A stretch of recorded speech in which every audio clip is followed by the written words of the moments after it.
nedostala žádnou pokutu, ale není to úplně rozumí, která je blbý, statistické smatrný, který si pomůže nějaké citáty,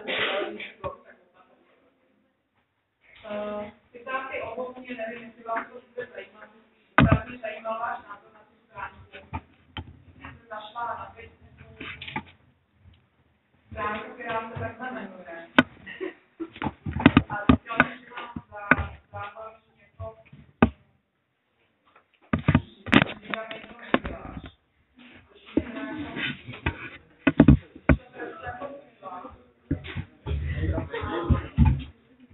stránka se prezentuje jako černý humor. Takový článek se jmenuje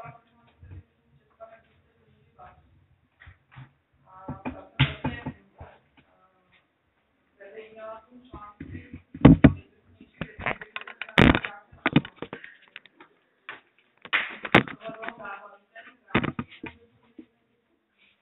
tam byla teda nadávka.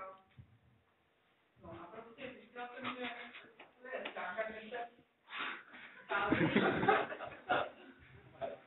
sázejí nástroje, který jakoby si našli pod humorem, nazvou to humor. A prostě jak si ta udělala ta Eliška, který rozsekala ten její tak tam bylo její kontakt, no a aspoň jsem nezemřela jako pan. A taky to je jako šílenosti, tak já jsem si tam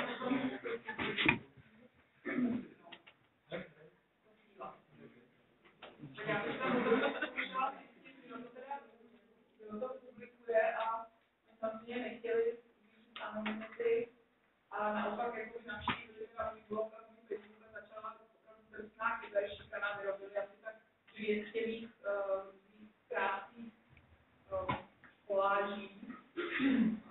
Tady se Terka Hejterka a tak podobně.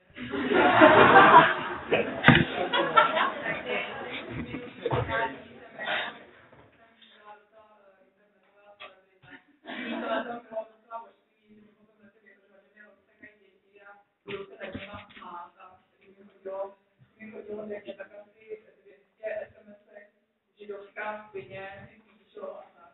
Tak to nebylo úplně moc. Tak nakonec jsme tam podali trestní oznámení na spouste těch stránek, bohužel na neznámého pachatele a samozřejmě uvidíme, jak to dopadne, jak to dopadne blbě, protože nevím, jestli to sledovali ten případ večeří, takový ten reper, co má poměrně jako odporný texty, tak ten soud vyhrál.